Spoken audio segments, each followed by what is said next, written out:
thank you. I am so honored to be invited to give the opportunity to give this talk and to visit St. Petersburg for the first time. There's just a few people who are here live, and I can't ask the future video audience, but how many people are somewhat familiar with PyTorch and or GANs in the past? So it's going to be new for some, so I hope it's going to be a good level for people. Most of what I'm going to talk about is actually kind of more the conceptual part of what is a generative adversarial network and why I think this is an interesting concept that's taken off. I'll give some code a bit later that goes through the steps of constructing a simple, fairly toy one using PyTorch in specific, but you could do the same thing using one of the other neural network libraries that are available, and the same conceptual framework of doing this GAN would remain very similar. There's some information about me. I'm from the United States, as you can tell from my accent, and I work as CTO of this little startup that does machine learning, although not actually the PyTorch stuff that I've had an opportunity to do yet. I've been in the Python community for an enormously long time and am kind of well known there. I was on the PSF board and wrote books and articles and lots of things. But the concept I'm going to talk about here today is this thing, generative adversarial networks. When you see them, you've probably seen them most, if you have, in terms of making images. A lot of neural network work, in fact, is concerned with images, which are an interesting problem. You have, photos that you want to, for certain kinds of neural networks, perhaps classify in terms of their, subject matter of what's being pictured or other characteristics of them. GANs are sort of in that area as well, and in some way the most easy to understand example of that is in processing images or thinking about images. But I do think that this is equally interesting to think of using GANs in relation to other kinds of domains besides image generation or image recognition. I'll say just a few words about that, and then we'll get into some actual code about it. In terms of the image stuff, and I'll show you a couple pictures here just in one moment, there's a kind of a effect that you can do with many kinds of neural networks, but with these GANs in particular, where you can get something that has a certain sort of odd verisimilitude, a certain odd realism, and yet it's sort of surreal. It doesn't feel quite right. Because what the machine recognizes as patterns in whatever it is, the input domain, is not necessarily the same as what we would recognize, and it can produce an eerie or comical or some other kind of effect when it's not quite right. I'll look at some pictures just to illustrate that here in just a moment, but one of the things I wanted to point out, and this is very interesting, is that a GAN, unlike many other kinds of neural networks that you may encounter or work with when you're developing them, is actually a kind of unsupervised learning. There's a distinction in machine learning between problems that are supervised learning problems and problems that are unsupervised learning problems. And most of the other uses of neural networks are really solidly in the supervised area. This may be familiar to everybody, but let me say just a few words about what that distinction is. The idea is, this isn't specific to neural networks, nor even more specific to PyTorch, but when you have a problem that you want to apply these algorithmic techniques to, in some cases you have some pre-existing data. You have some observations with a number of features about the world or about your artificial phenomenon that you're taking measurements of, collecting data on, but you know the right answer for some pre-collected amount of the data, the training data. Now that in turn has two kinds of sort of sub-areas within supervised learning. On the one hand, we sometimes do classification problems where we are trying to fit the data into one of a finite discrete number of classes, categories, to which this particular thing belongs. And again, that's perhaps easiest to think about when we think of the example of images.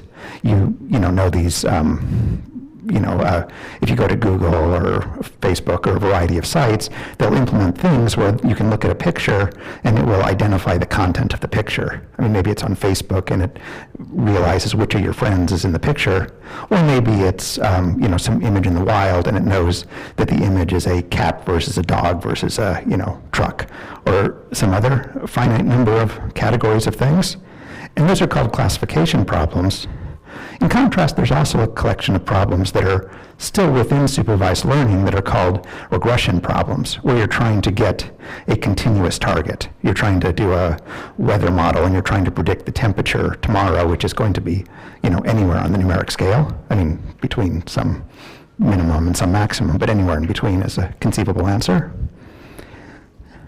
In contrast, there's some other problems that are called unsupervised learning problems. The idea there is you just have the data and you're trying to extract some sort of pattern within the data without knowing in advance what the correct answer is. You don't have an a priori about what it is you're trying to find as the correct answer. And this is, there's again a couple kinds of things within this. One thing is clustering, so you don't know how many different types of things are in that photograph, but you want to divide it into some finite number of things that might be pictured. That's enough to mention. There's something called decomposition. But the idea here in the generative adversarial network is this very special thing. You only have the data in a sense, but you have some large number of samples of things that are authentically in the data. So in the example of photographs, you take a bunch of real photographs of, whatever it is that you're making the picture, but those are really the thing being pictured. And so you actually sort of have, in a sense, classes that are built into that because there's this domain of possible inputs and everything else is treated as the fake or the not belonging class. So you, in a sense, have a binary classification of the things that I used as my training set versus every other possible input. So in a way, it becomes something like a classification problem. But moreover, the way that a GAN is set up is you actually create two neural networks. You create one that's, as I just described, called the discriminator, that tries to distinguish real examples of whatever it is the thing that you're looking at in your domain is versus not real. But you also have the second neural network that's called the generator, and that's where the name, the generative and GAN comes from. And the generator is a neural network that attempts to produce fake examples of whatever it is the thing that the discriminator is trying to distinguish real from fake. And these two neural networks compete against each other, hence the adversarial in the name, where the generator creates more and more of these fake things that it's trying to pass off as being real to the discriminator, which in turn tries to judge this thing is real versus this thing is fake. And this idea is only about 3 years old, that the first paper was published in GANs, but it's really taken off in a wide variety of areas as a very interesting and powerful technique. In a sense, the two networks involved each do a kind of supervised learning, but they provide the canonical answers to each other as outputs. So you get something that is an unsupervised learning problem. You only have inputs. You don't have pre-tagged, correct targets. But you get use two supervised learning networks that cooperate. I mean, they're adversarial, but they work together to produce something that's unsupervised. So it's an interesting idea. But I wanted to show you a couple examples of things that were done with GANs. In the first case, we have this one, which I give the credit on screen. And oh, by the way, just to mention, all of this material is available online. On GitHub, if you go to my name, David Mertz, as the account, then it's called PiterPy 2019, I think is the name of that repository. But I have also a number of other repositories that are all open as well that have a larger breadth of material, some covering other aspects of PyTorch, which I've given as webinars and in a recorded video and so on. So anyway, this material is related and it's all freely available. Anyway, so this particular example, there's, what's his name, Robbie Barrett? I don't know him, but I just found online this example of someone who fed in to the GAN that he set up a whole bunch of images of, like classically painted nudes. So they have, there's certain sort of relationships between the colors and the appearance of the shapes and the illumination and so on. But of course, these don't look like people quite, and yet they have some of that quality of painted nudes, but things are in the wrong place. But the machine got something of the gestalt of what was going on, by producing this interesting effect. Well, this is, in some sense, a danger of getting that, not getting the two adversaries, the generator and the discriminator, in exactly the right balance and not tweaking the hyperparameters exactly right. And you can get effects that do something interesting like those, but it's not quite right. And this is a lot of trial and error and running it again, and it's hard to get the balance exactly right. And I wish I could just tell you some universal general technique of how to go in one direction to improve on it, and I don't. And you can read lots of research papers that are published every year where somebody has an idea that tentatively goes a step towards that. But here's just another example. This is essentially the same thing. This is a GAN by somebody else that was trained on a whole bunch of images of celebrities. I don't know, they're probably American celebrities. I'm not sure where the paper was published, like movie actors or singers or things like that. And anyway, so these are all generated de novo. They're generated out of nothing. And they look a whole lot like, the actors you haven't yet seen in the movies that could pass muster as photos of those people, but these are not any particular real people. So I've already kind of gone over this. I should actually think of the time. That we have the generator. I have to sort of lean to read, unfortunately, with the glasses off. And we have a bunch of the, input images. And, we have the generator. The generator takes white noise, basically. It takes something that's not structured as the target that we're aiming for, and it, through learning the strengths of the neural connections, transforms white noise, random data, into something that resembles what it is that we're trying to emulate. The discriminator takes the real thing, either produced by the generator or in our training data, our sample images or whatever the other input is, and attempts to say real or fake out of that. So maybe there's a difference here. I want to make a brief note of this, is in a GAN, you get this, adversarial environment, and as in the name, that you really do have this thing that is actively trying to fool the classifier. So in the real world, you take a bunch of photos, and the photos aren't usually, cats pretending to be dogs when you're trying to identify what the photograph is of. They're just, photos, and you want to classify them. In a generator, you get something where there's sort of this, I wouldn't say malicious, it's a machine, but there's this actor who is specifically trying to misguide you when you're the discriminator network.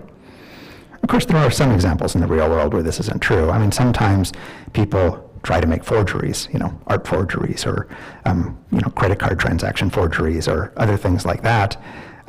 Sometimes in nature, there's evolution gets us camouflages and other forms of imitation of something where, some organism tries to pass itself off as something it's not for some evolutionary advantage.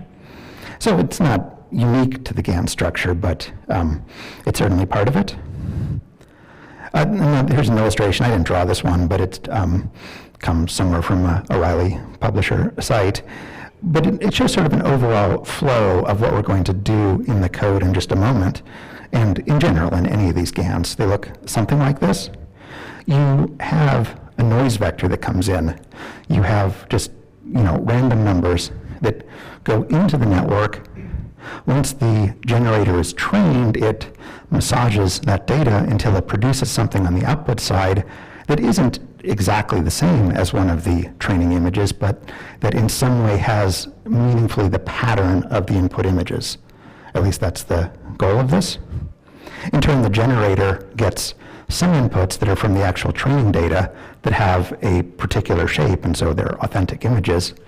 And I don't mean shape just necessarily in the sense of, contours in space, but sort of more the highly dimensional, parametric space shape of, the nature of the phenomenon of interest. Anyway, so it gets some of those as inputs, but it also gets some of these things fed from the generator that are fake by definition, even if they wind up being realistic, and it wants to distinguish those things, divide them into the appropriate classes. So there's this other area. I don't know if in the projector this is going to be sufficient resolution to really see the distinction. But the idea here is there's an interesting use of GANs that's even more recent, that's just in the last, I would say, year or two, where you have this notion of super resolution. And the idea there is it's not exclusively GANs that are used for this. There's other neural network techniques that do something similar in the end result. But the idea is sort of like making image detail out of nothing. So you have your blurry, low-resolution picture of whatever, and you want to make it look like a high-resolution picture of that same subject matter. And this is something that's often the subject of TV crime dramas and science fiction movies and stuff like that, where you have the the cheap street monitor cam or something like that, and the agent says zoom in and let me see the tattoo of the person 100 meters away or something. Well, that's still kind of science fiction, but this actually gets us somewhere interestingly closer in that direction, in that and again, I don't know if it's quite visible on the resolution of the projector, but you can find examples online if it's not, where it fills in detail in a very realistic way, so that you have a relatively low resolution image and it makes it look like an authentic high resolution image. It doesn't, of course, make it have exactly the same details as the original image or the original thing would have had, but it gets something that has the sort of characteristics of something that you would recognize as high resolution. And if you think of the picture that I showed just before, really the only difference here is that rather than feed in a noise vector into the generator, what you feed in is low resolution image, and what it attempts to output is high resolution image. And in that particular case, the discriminator attempts to not say real or fake, but rather say low res versus high res, or high res versus any other thing in the world that it could be. No, so this is interesting for images, and whatever, okay, it's going to be in photo touch-up software, and that's kind of nice, but I think it's even more interesting if you think of this idea applied to areas of scientific research. I just had an opportunity to be interviewed between some of these sessions, and I had a chance to talk about this a bit, but I think it's really fascinating, this idea that maybe you could use this super resolution, not even just for image data, but for other kinds of things, where you have, say, observations in radio astronomy, or observations in X-ray crystallography of protein folding, or observations perhaps in hydrological patterns, or something like that, some of which could be visually rendered, but the nature of the observations isn't per se a photograph, but it's a bunch of data where your data collection may be imperfect in the resolution you can get. And it may be interesting to scientists researching in these fields to have something that acts as a reasonable proxy for what the more fleshed out data would be were you better able to observe all of its intricacies? Now, obviously, if this happens, and this is speculation on my part, it would have to be treated tentatively. I mean, scientists, researching the filled-in pattern of the cosmic background radiation couldn't say this is really what it is, but maybe they can say it probably has something like these contours, and that tells us something about cosmology. So I think that idea is really fascinating. So I have my first alert about 10 minutes, but I think it's going to work out. And now we're going to get into a little bit of actual code where we're going to do something super simple, but just showing you how you would program this in PyTorch. What am I importing here? Just the import PyTorch and a few other things, check whether we have a GPU available. This is some sort of stock boilerplate code. You don't have to understand it all right now. You can look at the video or look at the repository to get the details. But basically, we're just, importing the code. And then the next thing we're going to do is we're going to create our real data set. And in our case, the real data set is going to be sort of trivial. What we're going to do as our authentic, our authentic inputs is make a bunch of normally distributed points. So it's, it's toy data. We're trying to learn the shape of a bell curve, basically. But the way we're going to do it is we're actually going to, in this case, take just 4 features of the bell curve. So we, want to come up with the mean and the standard deviation, the skew, and the kurtosis. And those are, of course, those fully characterize a normal distribution. So that should be enough. And we don't yet know a bell curve, but we're going to try to learn it. So this is just the little utility function that, given a bunch of data, tells us these general characteristics. A little bit of more sample code is here's just the very simple PyTorch code that would, either in the one case, output an actual exemplar of a normal distribution, or in the case of the GI, the generator, it will output uniform random over the unit interval data. And this is that noise input that I'm talking about. And there's utility function. We don't have to pay attention to that. And I just want to very quickly help you visualize. If we take from the authentic input, so we imagine, there's infinitely many points we could observe in principle that would be in this normal distribution where the mean is 4 and the standard deviation is 1.25 and the skew and kurtosis are each 0. The corrected kurtosis, or sorry, the corrected skew, right? No, corrected kurtosis. Anyway, it doesn't matter. Those are the values that we're trying to learn.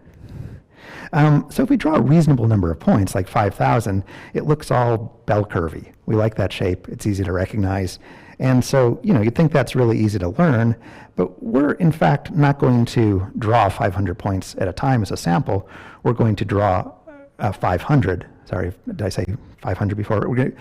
The previous picture is 5,000. This is drawing 500 points. And if you only draw that sort of limited resolution, that limited data sample from the underlying distribution, it looks very stochastic, which I'm using somewhat metaphorical because, of course, it's stochastic in any case. But, it looks very bumpy and uneven. And there's these spikes that aren't really part of the pattern, but how do you really know that?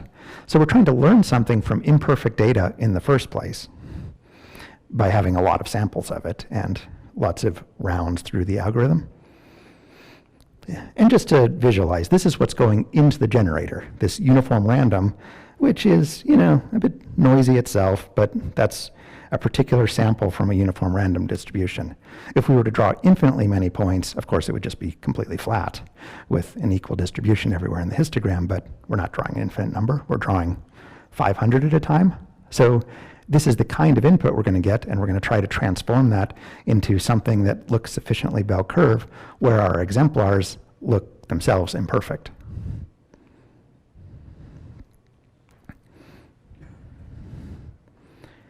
So let's define, I've been notified 5 minutes, so I'll do this quickly, but we'll define the models. If you've seen PyTorch, it's this very declarative thing. If you've worked in contrast with something like TensorFlow, you sort of give this declarative version where you just sort of say it has this layer and this layer and this layer, which has its own virtues. But in PyTorch, it encourages you to use this more procedural way, where we say there are certain types of layers, in this case just several linear layers, and then the forward pass through the neural network is, apply this layer, apply this layer, apply this layer. And that's in the method called forward that those things are performed. So this generator network looks, just like that, a few linear layers. And as you feed forward through it, it learns some weights and it hopefully generates what we're looking for. The discriminator is very similar. There's a couple differences. I didn't add a dropout layer. I could configure the parameters differently, but in general, the generative and discriminator tend to have a very similar kind of network to them.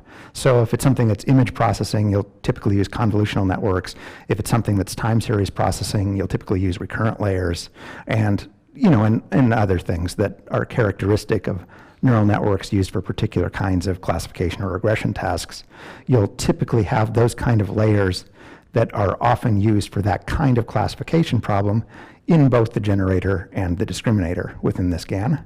And also, moreover, they'll typically have sort of a similar number and similar looking layers.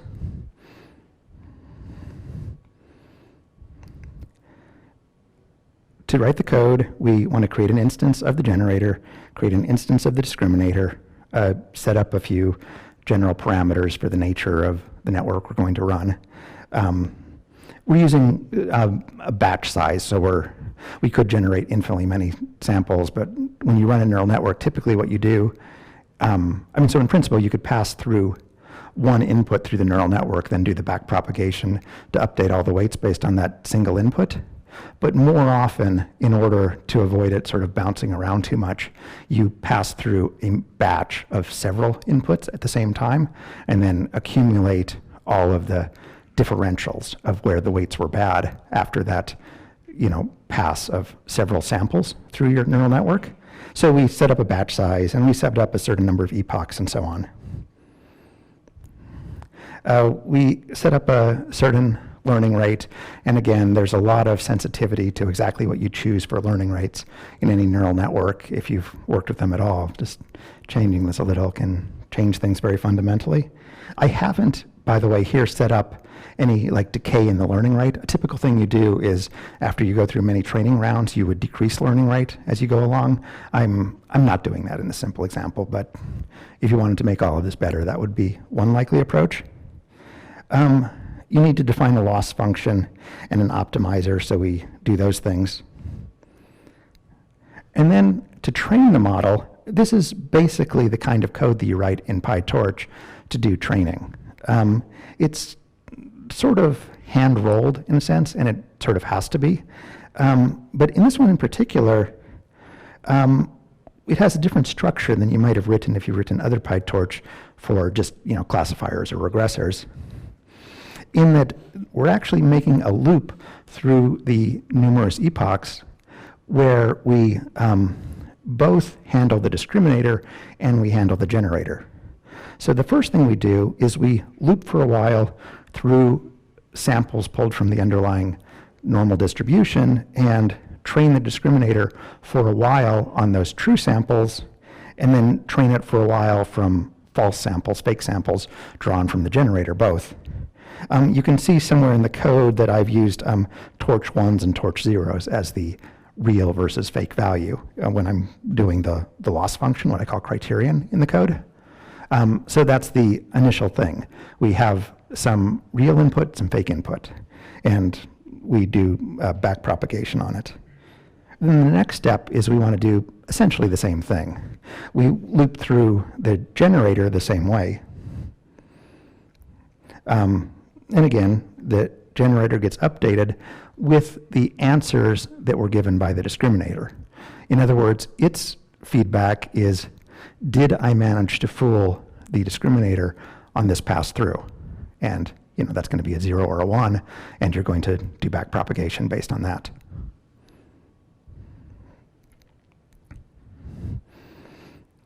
This is just a little bit of sort of bookkeeping-ish code where we will print some stuff off from time to time, which I tend to put in, at least for my pedagogical examples. And so let's take a look at what we did with this network that we saw in the last few slides fairly quickly. Okay, well, we can start off. We're here at epoch 0, which does involve loop through a certain number of samples already.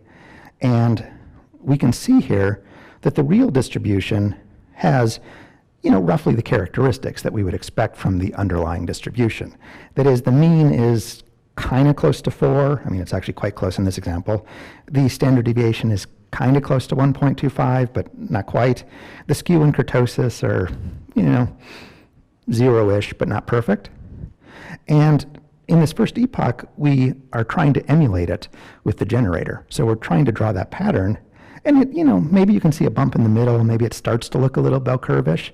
So we're doing okay, but if you look a little more closely, you see that the mean is, what is it here, 0.42? So the mean of the uniform random distribution that we started with is going to be 0.5.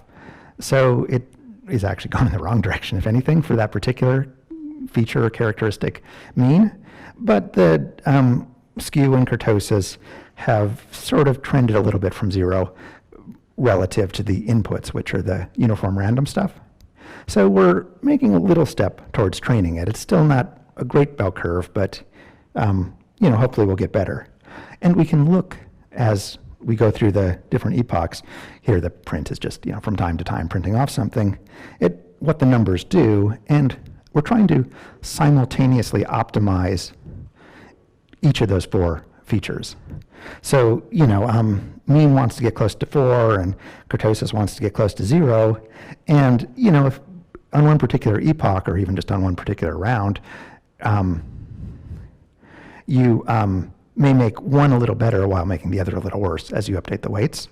But in general, you kind of see a pattern where we're getting a little bit closer to the values that we're hoping for. And so finally, in my training round, I do, well, visually it's not really that close. In fact, the 4 features, the mean, standard deviation, skew, and kurtosis, are pretty good. But for some reason, in this particular training, there's something fairly bell curve-ish in the middle. I mean, certainly the mean centered where it should be, but you do get this weird spike off to, where is that, at about 2.25 or something like that, where for some reason it's transformed things into that particular value. Maybe some more training rounds would help. More likely, to really do better, I'd have to fiddle with the network, maybe fiddle with decreasing the learning rate, something else to get a better approximation. But we've gone in the direction in this case. Now, if you take my code that's in this repository, you can just run it as is. Every time you run it, you're going to get a different final shape. It's not, I mean, this one's not the worst I've seen, but it's not the best either. But it's sort of typical of, for this very simple, with a limited number of epochs, the kind of thing you'll typically see. So there's a couple dangers when you do these GANs. You train the discriminator, you train the generator, and you sort of alternate between those things where one, stays fixed for a relative while. Now, one of the things you may want to do is you may want to make the discriminator relatively good before you start this at all. Like, for example, if it is in this area of image classification, maybe you want to take one of the, great pre-trained image recognition models out there, ResNet or Inception or something like that, that already does a good job of recognizing images. Maybe customize it even for your particular kind of classes of images or something. And then you have a lot of strengths that maybe ran for a month on a cluster of GPUs in order to obtain those collection of strengths. And then, of course, it makes much more of a challenge for the generator, but it also sort of means you don't have to do those, days and days of training yourself.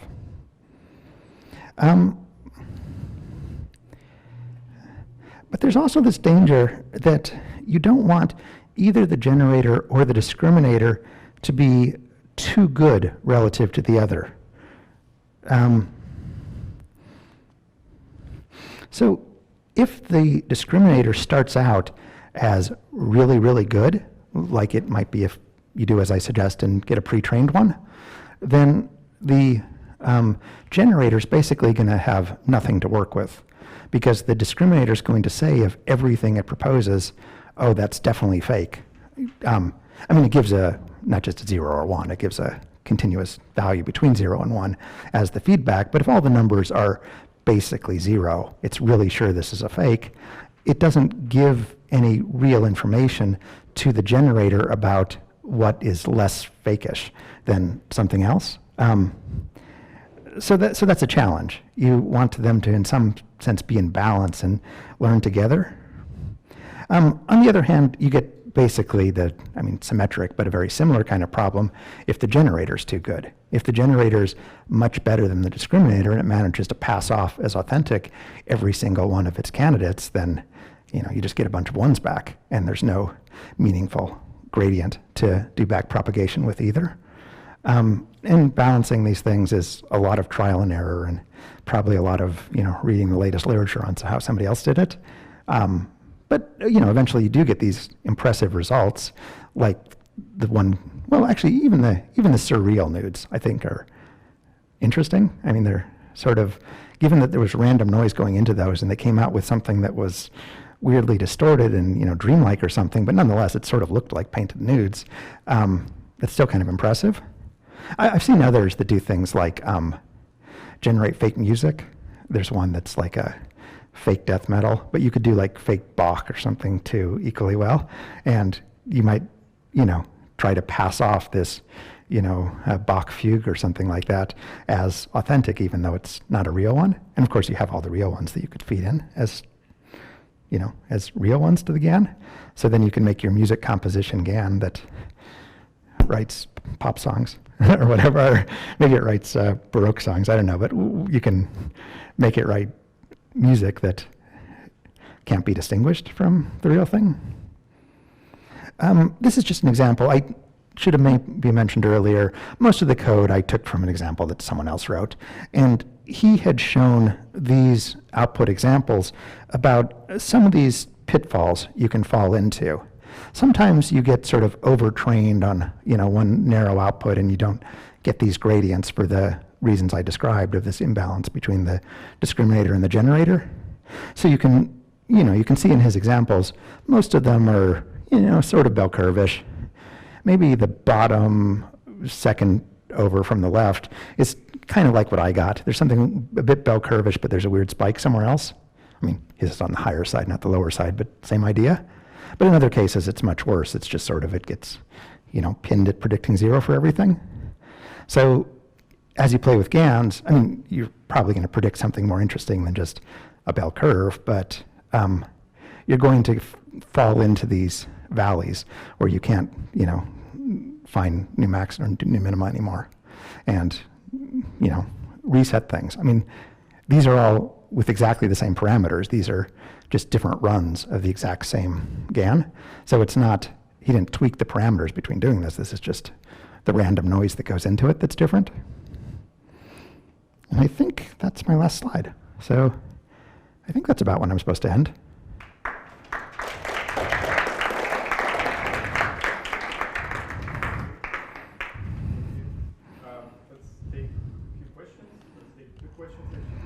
I need at least 2 because you're going to get fabulous prizes when you ask them. Thank you, sir, for your presentation. So I want to ask, what is the best framework to implement GANs, like PyTorch, TensorFlow, or Keras? Which one of them is the best to implement those? You also use PyTorch. Why you use PyTorch? So PyTorch isn't better for implementing GANs than something else like TensorFlow, or I do like the Keras layer on top of TensorFlow a lot better than raw TensorFlow just as a programming API. But now TensorFlow version 2 has Keras included, so it sort of doesn't matter.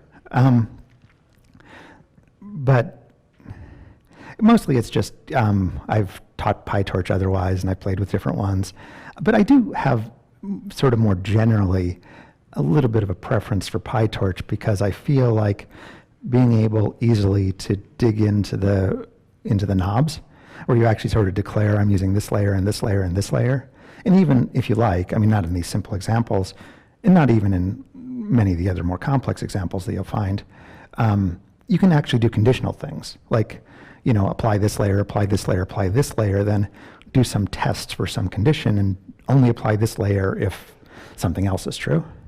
And doing that same sort of, tweaking within the actual layers in TensorFlow is much more difficult, and it doesn't provide you an easy way to do that. I mean, on the other hand, I do like the declarativeness in some cases. And they've sort of, this is, again, not specifically about GANs, but more about the libraries more generally. But there still is, but it's sort of partially deprecated, a more declarative style that's available in PyTorch, where you can just sort of create this structure that's, create a sequence, and then it, has as arguments the different kinds of layers that make it up. And so it really is just that doesn't give you the ability to poke in as much as the, imperative steps that I showed. But it's shorter and it's more elegant if you know you're not going to be poking in. So that's but yeah, you can do this in Cafe, you can do this in Chainer. Can we use GANs to reconstruct blurry images? Like, yeah, I mean, that example of super resolution is exactly that. But the thing to understand is they won't, I mean, if you take a blurry picture of me and I have, these pimples and pores in my skin, it's going to give me pimples and pores or hairs or whatever, but it's not going to give me the same ones I started with. So if your reconstruction requires that, I have a hair exactly there in the picture, well, you're probably not going to get that. But if you're trying to get like, I have roughly this much hair in my arm, you are going to get that as a realistic seeming David Mertz. I guess a microphone to whoever's, that one first. Please use the mic. Oh, it's here in the front. Or there's another. Thank you for your presentation. I have a question. So if I got it correctly, the discriminator also learns during the learning process. So yes. How do we keep in track that? For example, if we want to do this super resolution example, how do we keep them both to go to this exact task, not to go to, I don't know, imagining fake objects on the image? Oh, so so the super resolution thing was sort of a slide I added at the last minute. But basically, the authentic set has to be actual high resolution images. So you have a collection of actual high resolution images that are used as the training data, the sort of canonical example that the discriminator uses, and then the generator gets as input not white noise, but rather low resolution images, and it tries to create the high res ones and pass them off, not as being those particular high res images that were used in the training, but simply as being authentic seeming high res images.